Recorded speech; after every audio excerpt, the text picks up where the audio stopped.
As in, feeling ko na knock-out po ako. But then again, super important nga ng call line, so hindi ko pinahalata sa kanya. Pero I'm sure napanood na niya.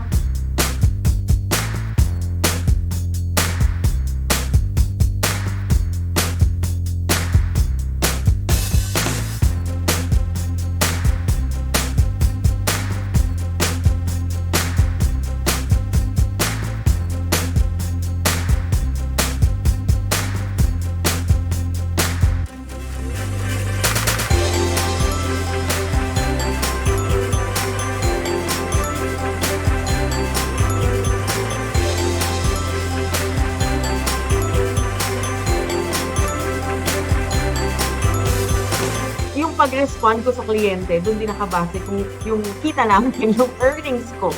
So hangga't maaari, hangga't kaya ko, nag-respond ako kahit outside of working hours.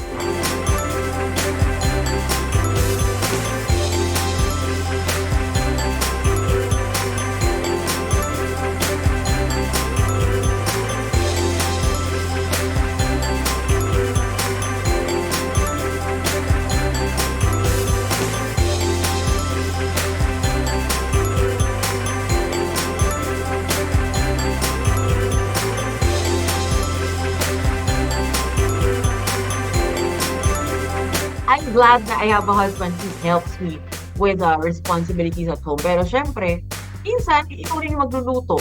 Habang naka-break ka minsan, meron ka pang ibang gagawin. You tend to the kids, you fix the mess at home, or anything in between, di ba? So,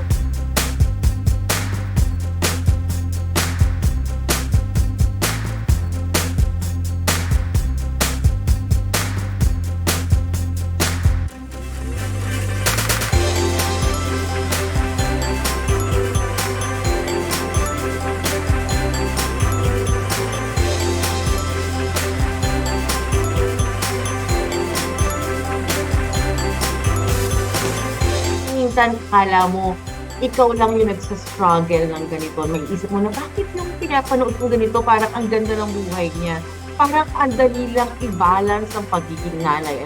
And me, I'm here po to show the world, or sino man yung mga nakakapanood po sa akin na hindi sila nag-iisa.